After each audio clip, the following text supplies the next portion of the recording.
Hey guys, Leanne here on Grady's Mom. Long time no see. I cannot remember the last time I had the time to sit and film a sit-down video, and I'm super excited because I want to do like a quick life update and just chat with you guys since it's been so long. So I used to do sit-down videos all the time back when I was a stay-at-home mom, and I just did YouTube from home, and life has been completely different the past almost year. So last March, just shy of 1 year ago, I went back to work full-time after 8 years of being a stay-at-home mom. And it has been a huge life-changing change in my life. And I just wanted to chat about it quickly with you, catch you up on a few things, because it's been so long. And I'm specifically planned today to film this. I work, if you don't know, I work Monday through Thursday, 10-hour days, so that I can have Friday, Saturday, and Sunday off. Usually Fridays for me are jam-packed because that's my only day off. So I'm either doing a combination of errands, cleaning my house, catching up on things around the house, hanging out with like my mom, my brother, my sister, friends, whoever I can possibly squeeze that time in with, since Friday is really my only day of the week to do it. So it's been a big transition going from working, you know, at home and doing my YouTube and stuff and being on my own schedule to being on someone else's schedule. It's definitely been a really hard adjustment, for sure. I do enjoy my job, but I definitely miss being able to do things on my own schedule, my own pace, that kind of thing. But I do enjoy my job. I work in marketing. Like I said, I started in March part-time, and then I went full-time in September. In March, I started part-time there, and I was also helping my girlfriend, who's a realtor, which some of you may remember this, doing home staging. So I was doing 2 part-time jobs, March, April, May, June, July, and August. And then in September, I got a promotion at my marketing job and went full-time there, and I've been there ever since. So it's definitely been a transition. I definitely have a strong marketing background. I did a marketing job as my first like real job out of college when I was in my early 20s. So I've always really had a knack for it, and I really enjoy what I do, and I enjoy the people that I work with as well. So as far as working overall, it's been great. I just find the biggest change for me, besides the things that I mentioned, is I don't have the time anymore to, you know, cook, prep, film. I have to do everything bunched in, you know, when I get home from work, I'm immediately throwing off my work clothes, changing into comfy clothes, and cooking. And then by the time I cook dinner, eat dinner, spend time with my son, get him in his shower, you know, he takes a shower before bed, I blink and it's time for me to go to bed. So it's been a big change, mainly in the lifestyle way of my at-home life. I've had to learn to juggle and be really organized with making sure things are prepared ahead of time. I'm always kind of having to think one step ahead. And then the weekends, I try to just spend time with my family. Now that football season is over, it's not so chaotic anymore because we don't constantly have people over or family over. So it's definitely like a little bit of a lull right now with that.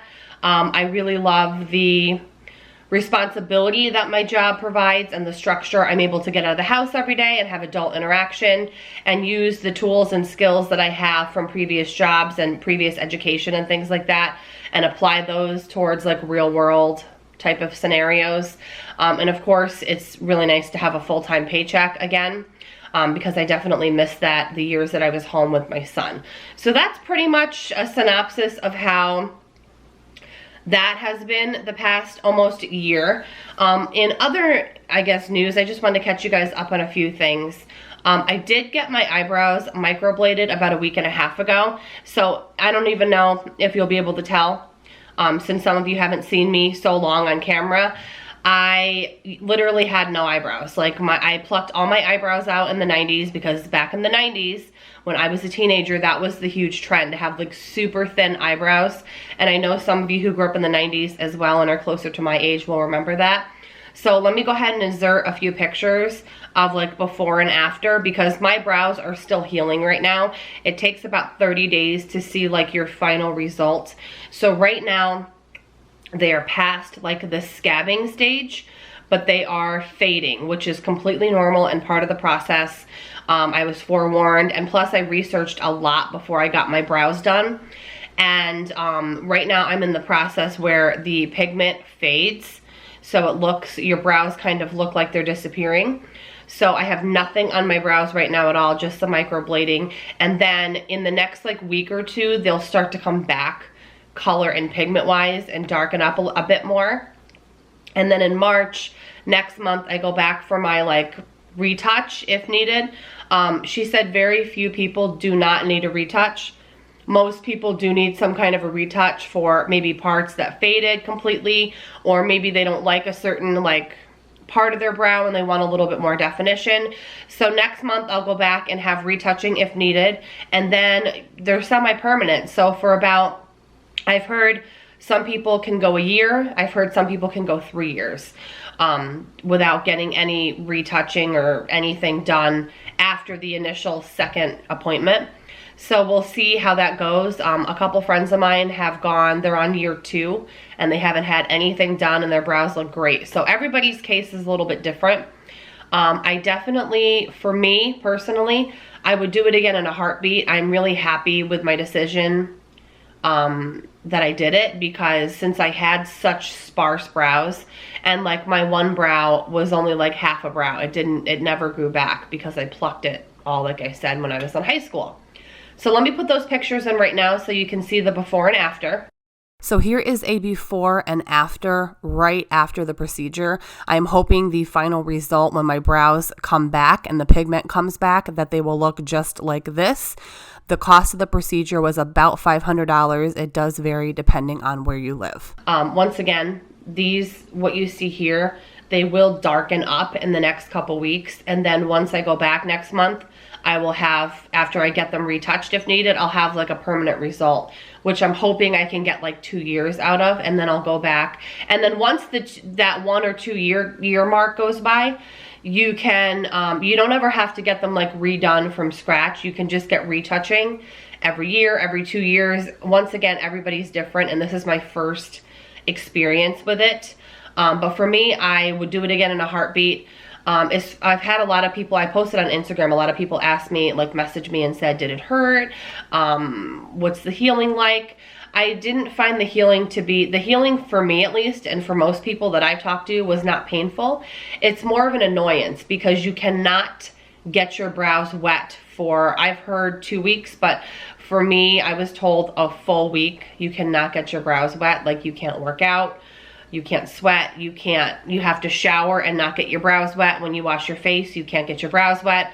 You pretty much just can't get them wet and have to avoid moisture on them at all costs. So since I'm past that week mark, I can gingerly get them wet, but I'm still cautious to not get them wet. So that's really the trickiest part for me. The actual procedure, they do numb your brows with cream, like numbing cream. The cream for me did wear off towards the end, and I was able to feel a little bit, but the pain itself wasn't bad. What was more of an annoyance for me was the sensation or the sensory aspect that you can hear, at least for me, and I've heard other people say it, you can hear the blade cutting your skin. And even though it doesn't hurt, because you can hear it and it's like very sensory oriented, it almost, for me, it almost tricked my brain into feeling like I could feel it, but I really couldn't. It's very hard to explain. It's more like of a disturbing sensory thing. And once again, this is just my opinion and my experience. Everybody's experience is different. I've heard people that said they didn't feel any pain or sensory issues at all. And I've heard people that said they thought that it was painful. Everybody's experience is different, but I do recommend it if you're somebody who has sparse brows or just brows that you're unhappy with, because I would literally have to spend 10-15 minutes every morning penciling in my brows, which I'm not even good at. I hated doing. I could never, it was hard to always get them even. It was hard to get the shape that I wanted. They always looked too dark. So I'm just glad that that chapter of penciling in my brows is now over, and I'm, you know, I finally took the lead to do this. I have a little list here, so that's why I'm looking down. So I wanted to update a little bit on Grady because I constantly get questions from you guys about how's Grady doing, how's he doing in school, how is he overall. And a lot of you have been here with me since the beginning. I started YouTube 7 years ago. That's a long time. Grady was 1 when I started my YouTube channel. He is now 8 years old. A lot of you, when I used to film videos with Grady when he was like a baby and a toddler, a lot of you have literally seen him grow up. And I no longer really share him on YouTube much anymore. Every once in a while he'll make like a little cameo or something. I don't really choose to share him for a lot of reasons. The number one reason being he doesn't really like being filmed. I get that there's a ton of family channels and family vloggers and they film their kids and their lives all the time, and that's great for them. But for me, I'm not really a family vlogging channel. I'm more of a food channel. I transitioned my channel to a food heavy channel a few years ago, and I'm very happy with that decision. Previously, I did more like day in the life or, you know, family content mixed in with food content, but now I am mainly a food channel. But my son is doing great. He is 8 years old, like I said. He is in the 2nd grade. He just turned 8 in November. He is very happy. He has been flourishing since we made the move from South Carolina back to New York. If you are newer to my channel and you don't really know our backstory or Grady's backstory, because I do get a lot of questions from people who are new and just finding my channel that don't really know the backstory of our family type of situation. I do have a lengthy video. It's about an hour long that I filmed last year. I will link that below. In that video, I discuss in depth a lot about my son and our situation and moving and all of that, because we did live in South Carolina, for those who don't know. We are originally from New York, and we do live in New York again. Next month in March will be 2 years already since we moved back to New York, which to me is mind-boggling because it feels like only a year, but it's almost at the 2-year mark. Grady, I feel, has flourished since we have moved back for many reasons. The number one reason being he has both sets of his grandparents here. We live 20 minutes from my in-laws and 20 minutes from my parents. We are literally right in the middle of my parents and my husband's parents. My sister lives 15 minutes from me. My brother lives about an hour from me, but obviously all of these family members are a lot closer to us now than when we lived in South Carolina. And we literally saw our families, you know, maybe once every 3 to 4 months. And it was just for, you know, a few days, a week. Now my son is able to see all these family members on a regular basis. And by regular, I mean weekly. He's seeing a majority of those family members weekly. He loves it. He's actually going to my in-laws' house tonight. I'm filming this on a Valentine's Day morning, Friday, because I'm off of work. He is going to my in-laws tonight. He is super excited to spend time with his Nana and his grandpa. They're gonna bake cupcakes. They're gonna play slime. He just loves it. And I think for my son, he is a very family-oriented child, just like me. I am too. Every time I've ever moved away from my family, even before I got married, I was always so homesick and missed my family because I just grew up in a very tight-knit family, and we always have just been very close. So I see the difference in him being near family, having those experiences with them, being able to just be together on a regular basis for holidays, for birthdays, or sometimes even just because we all live close now. It's brought our family closer together for sure. I am happier, my husband is happier, and I feel that when your parent, you know, I feel like when you as a parent are happier as a person, your child feels that. And I didn't realize how down I was when I lived in South Carolina until I moved away from there. There are definitely things in South Carolina that I miss, mainly my friends, mainly the relationships that I built there. But overall, I am just a happier person being back here, being back home. We plan to be in this house for a long time. By that, I mean until Grady is out of high school and we know what his future holds. My son does have autism, and I don't know how familiar all of you are with autism. I know other people, some people are more familiar than others, but with an autistic child, sometimes, maybe I even dare say oftentimes, that child will graduate high school and maybe not go on to college like a typical child. So, but in other cases, sometimes they do. So at this point, him being 8, I don't know what the future holds. I probably won't know what the future holds for quite a few years. My goal is, of course, I want my child to go to college if he wants to and if he's ready to.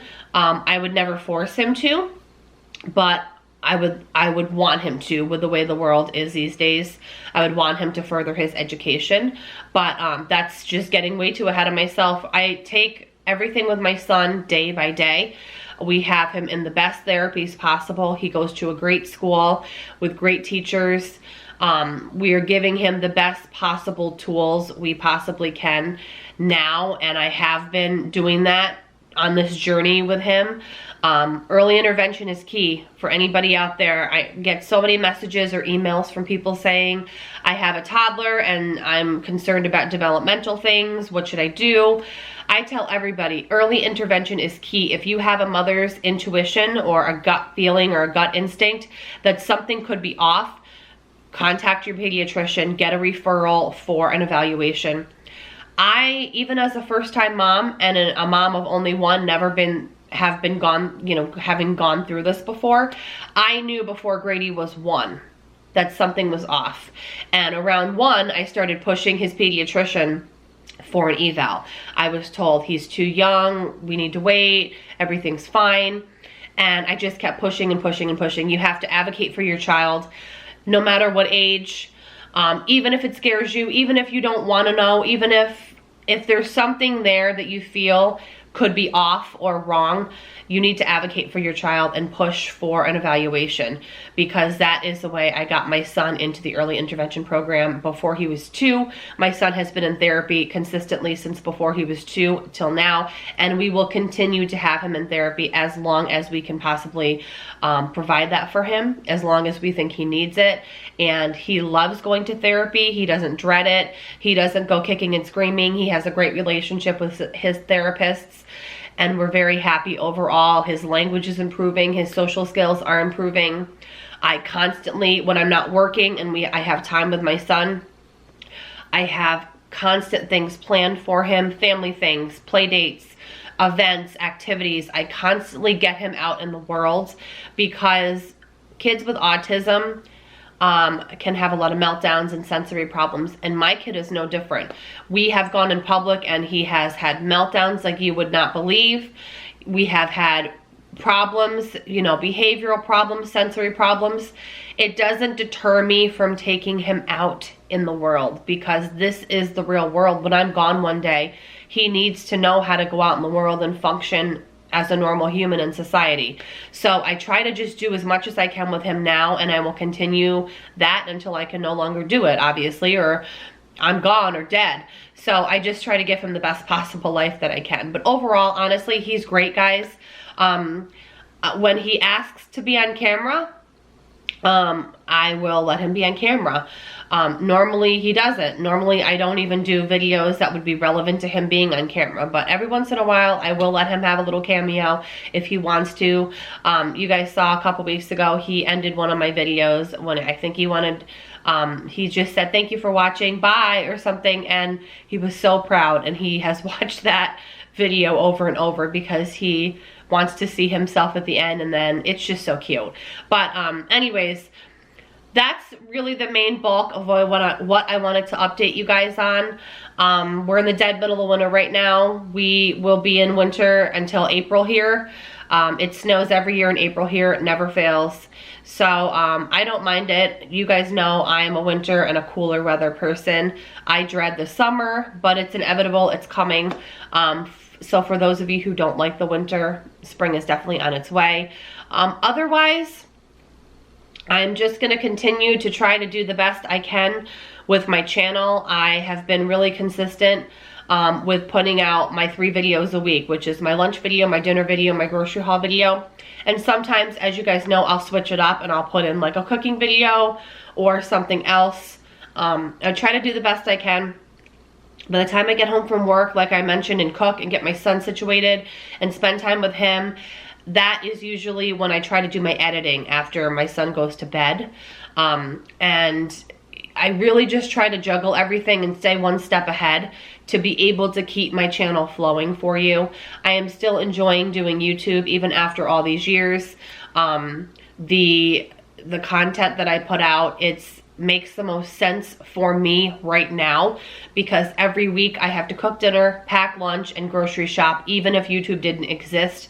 So that is why those 3 videos are the ones that I consistently am able to pump out, because they're things that I'm going to be doing anyways. I hope that makes sense. I do have a giveaway coming up. For those of you who don't know, I'm also a 31 bags consultant. I've been a consultant for about 8 months, I believe. So I do have a giveaway coming up soon for that. I'm really excited about that giveaway. And I just have, in that video, I'm going to be just talking about some 31 products, what I use them for, obviously sharing the giveaway. Otherwise, it's just business as usual. I'm just going to keep trying to do the best I possibly can. I love you guys so much more than you could ever know. Thank you so much for all the kind words, the support, the encouragement that you give me. It means more to me than you will ever understand. I hope you enjoyed this video. If you have any questions that maybe I didn't talk about or touch on in this video, feel free to leave them down below and I will try my best to answer them.